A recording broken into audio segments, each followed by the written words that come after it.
Բարև ձեզ հարգելի հայրենակիցներ, ես Մարատ Հակոբյանն եմ Կիևից։ Այսօր Ուկրաինա-Ռուսաստանի լայնածավալ ներխուժման 1184-րդ օրն է, ձեզ համար կրկին կարճ եթեր եմ պատրաստել, մինչ բարի դրոնները շարունակում են կատարել իրենց աշխատանքը Ռուսաստանի ապառազմականացման ուղղությամբ, Ռուսաստանի բնակիչները ուսումնասիրում են ուկրաինական դրոնների անունները, ավելի ճիշտ արդեն անուններն են սովորում։ Երեկ Պուտինը եւ նրա զորքերը երկու անգամ հաջողացրեցին խայտառակվել մեկ օրվա մեջ։ Սկզբում, երբ Պուտինի կրկնօրինակը այցելեց Կուրսկի մարզ, ռուսական կողմը շտապեց հերթական անգամ հայտարարել, թե իբր ազատագրվել է Կուրսկի մարզը ամբողջությամբ, սակայն անմիջապես հստակ եւ ծանրակշիռ պատասխան հնչեց Ուկրաինայի գլխավոր շտաբի կողմից։ Գլխավոր շտաբը հաստատեց, որ Կուրսկի մարզում մարտերը ոչ միայն շարունակվում են, այլև բավականին մեծացել է ռուսական կորուստների թիվը այդ մարզում։ Իսկ ռուսական հայտարարությունները ազատագրման մասին ոչ մի կապ չունեն իրականության հետ։ Ուկրաինայի զինված ուժերի գլխավոր շտաբը մայիսի 21-ին տեղեկացրել է, որ մեջբերեմ Ուկրաինայի պաշտպանական ուժերի ստորաբաժանումների գործողությունները որոշ ուղղություններով Կուրսկի սահմանամերձ շրջաններում շարունակվում են։ Չնայած բարդ պայմաններին, մեր զինվորականները պահպանում են դիրքերը, կատարում են առաջադրանքները եւ զգալի կորուստներ են հասցնում թշնամուն։ Ըստ Ուկրաինայի գենշտաբի տվյալների, Կուրսկի ուղղությամբ Ռուսաստանի բանակը կորցրել է արդեն 63402 զինծառայող, որից 25625-ը սպանված։ Գերեվարվել է 971 ռուս զինվոր, վնասվել կամ ոչնչացվել է 5664 միավոր ռուսական զինտեխնիկա։ Բացի այդ, նշվում է, որ Ուկրաինայի ուժերը շարունակում են ակտիվ գործողությունները Բելգրադի մարզում։ Հատուկ նշենք, որ Բրյանսկի մասին Ուկրաինայի գենշտաբը ոչինչ չի ասել, ինչը կարող է նշանակել, որ մեր ուժերի ճեղքումը այնտեղ դեռ չի ավարտվել։ Ինչպես գիտեք, նման ռեյդեր Բրյանսկի մարզում արդեն բազմիցս եղել են։ Սպասենք նոր տեղեկատվության, տեսնենք, թե արդյոք Բրյանսկի մարզը նույնպես կդառնա պատերազմի գոտի, թե ոչ։ Իմիջիայլոց Կուրսկի մարզի ազատագրման մասին ռուսների հայտարարությունները երեք, եթե չեմ սխալվում, 4-րդ անգամ էր։ Այս տապալումից հետո ռուսական կողմը կարծես ծեծված լինելով շտապեց նոր կեղծ հաղթանակ հորինել, այս անգամ պնդելով, թե ռուսական բանակը իբր հասել է Դնեպրոպետրովսկի մարզի սահմանին։ Խոսքը Դոնեցկի եւ Դնեպրոպետրովսկի մարզերի սահմանի մասին է։ Նույնիսկ արագ մի քանի իբր ապացուցող լուսանկար էին գտել, բայց շատ չանցած եկավ եւս մեկ ծանր պատասխան ռուսներին։ Նախ պարզ դարձավ, որ լուսանկարները արված են Դոնեցկի եւ Դնեպրոպետրովսկի մարզի սահմանից առնվազն մի քանի կիլոմետր հեռու, եւ հետո Ուկրաինայի զինվորականները հայտնեցին, որ այդ լուսանկարային զինվորները, ովքեր փորձել էին մասնակցել ռուսական քարոզչության այս նոր ներկայացմանը, արդեն ոչնչացված են։ Դա հաստատեցին նաեւ ռուս ռազմական թղթակիցները։ Իսկապես զավեշտալի է, չէ՞, տեսնել, թե ինչպես մի երկիր, որը իրեն աշխարհի երկրորդ բանակն է համարում, կեղծում է ռազմաճակատում իր գործողությունները եւ հաղթանակներ է հորինում, թեև ինչ սпасել այն մարդկանցից, ովքեր նույնիսկ խոտն են ներկում կանաչ գույնով։ Մինչ եթերի հիմնական թեմաներին անցնելը, իմ շնորհակալությունը հայտնեմ ձեր լայքերի, մեկնաբանությունների եւ եթերների տարածման համար, շատ եք օգնում, շատ շնորհակալ եմ ձեզ։ Հիշեցնեմ, որ ամենատպավորիչ կադրերը, որոնք ցավոք չեն կարող ցուցադրել YouTube-ում, կարող եք տեսնել մեր Telegram-յան ալիքում։ Նշեմ, որ եթե նախընտրում եք տեղեկատվություն ստանալ Facebook-ում, կարող եք նաեւ հետևել մեր Facebook-յան էջին։ Բոլոր հղումները կան մեր ամենօրյա եթերների նկարագրության մեջ։ Վերջին 24 ժամվա ընթացքում ռազմաճակատում գրանցվել է 144 ռազմական բախում։ Պոկրովսկի ուղղությամբ ուկրաինացի պաշտպանները կասեցրել են ռուսների 54 գրոհային գործողություն։ Այս մասին հայտնել է Ուկրաինայի զինված ուժերի գլխավոր շտաբը։ Կուրսկի մարզում ուկրաինացի պաշտպանները կասեցրել են ռուսների 5 գրոհային գործողություն։ Ուկրաինայի պաշտպանության բանակի ավիացիան, հրթիռային ուժերը եւ հրետանին հարվածել են ռուս զավթիչների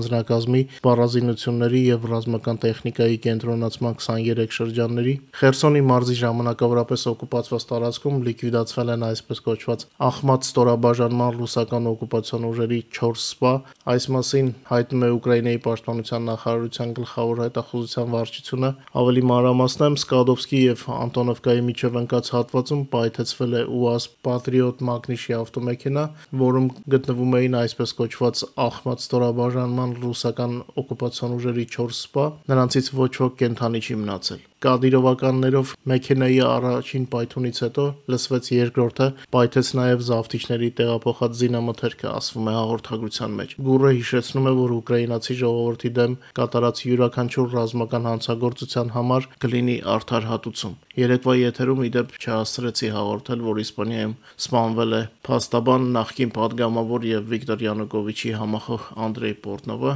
իսկ ռուսները հինգշաբթի գիշերը Ուկրաինայի ուղղությամբ արձակեցին Իսկանդեր-M բալիստիկ հրթիռ եւ 128 հարձակողական դրոններ, հակառակորդի թիրախների մեծ մասը խափանվել է եւ ՀՕՊ համակարգերի կողմից եւ ենթարկվել է Ուկրաինայի զինված ուժերի էլեկտրոնային պայքարի համակարգերի ազդեցությանը։ Ցավոք որոշ դրոններ տեղ են հասել, հակառակորդի հարձակման հետևանքով տուժել են Դնեպրոպետրովսկի, Դոնեցկի, Խարկովի եւ Նիկոլաևի մարզերը։ Ռուսաստանի հարձակումները սահմանային խաղաղ բնակավայրերի վրա չեն դադարում։ Ուկրաինայի դեմ Ռուսաստանի լայնածավալ ագրեսիայի սկզբից ի վեր ուկրաինական տարածքում ռուսական զորքերի ընդհանուր մարտական կորուստները կազմել են 977,650 զավթիչ, եւս 870-ը ավելացվել են վերջին 24 ժամվա ընթացքում։ Բացի այդ, անցած 24 ժամվա ընթացքում ոչնչացվել է օկուպանտների 245 միավոր տեխնիկա եւ սպառազինություն։ Հիշեցնեմ, որ սա Ուկրաինայի գենշտաբի տվյալներն են։ Ռուսաստանը հայտնում է, որ 114 դրոններ 3 ցերեկը եւ գիշերը գրոհել են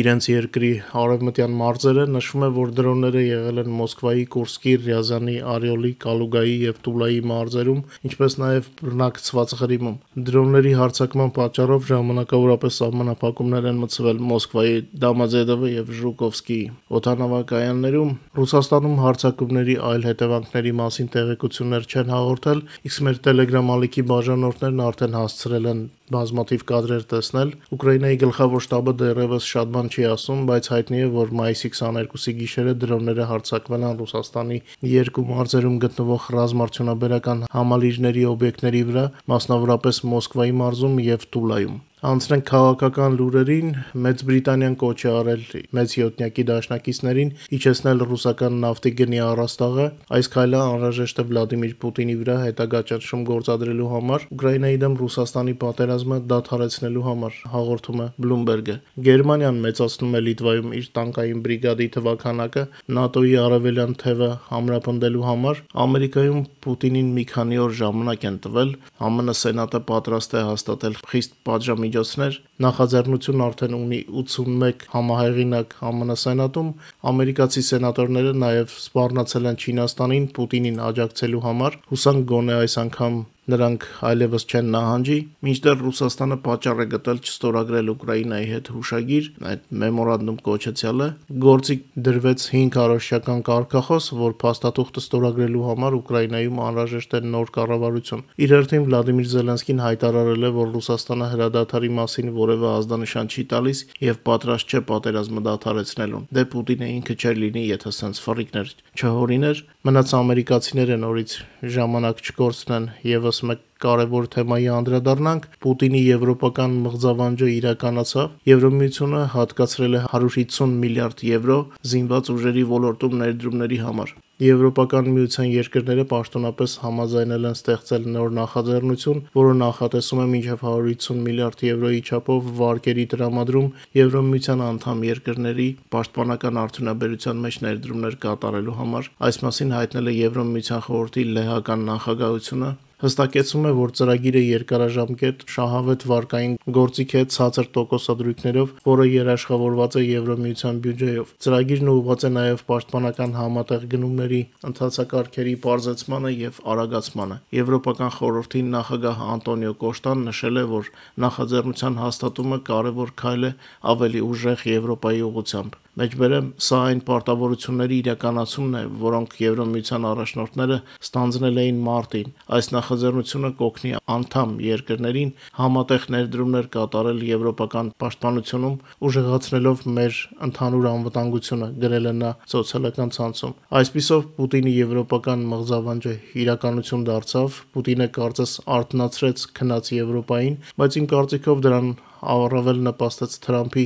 անպատասխանատու վերաբերմունքը դաշնակիցների նկատմամբ, նրա մանիպուլյացիաները ՆԱՏՕ-ի կանոնադրության 5-րդ հոդվածի շուրջ, փաստորեն զրկեցին դաշինքը ռազմական իմաստից, իսկ Եվրոպայի այս քայլերը դա փորձ է ինքնուրույն կազմակերպել իր պաշտպանությունը։ Եթե Թրամփի վարքագիծը թուլացրեց ՆԱՏՕ-ն, ապա միավորված եվրոպական երկրները հիմա Պուտինի համար պակաս վտանգավոր չեն, քան ՆԱՏՕ-ն նախկինում։ Դեռ 12 օր առաջ Եվրոպայի առաջնորդները լավատեսորեն էին տրամադրված ԱՄՆ նախագահ Թրամփը հանդես էր գալիս ռուս-ուկրաինական պատերազմի երկարատև հրադադարի օգտին եւ սպառնում էր նոր պատժամիջոցներով Կրեմլին, սակայն նրա հեռախոսազրույցը Ռուսաստանի դիկտատոր Վլադիմիր Պուտինի հետ, որը տեղի ունեցավ մայիսի 19-ին, լիովին ոչնչացրեց այդ հույսերը։ Այս շրջադարձը հարված էր անձամբ նաեւ Գերմանիայի կանցլեր Ֆրիդրիխ Մերցին, որը առաջին իսկ ելույթներում կոշտ հայտարարություններով էր հանդես եկել Կրեմլի հասցեին։ Նա վստահորեն հայտարարում էր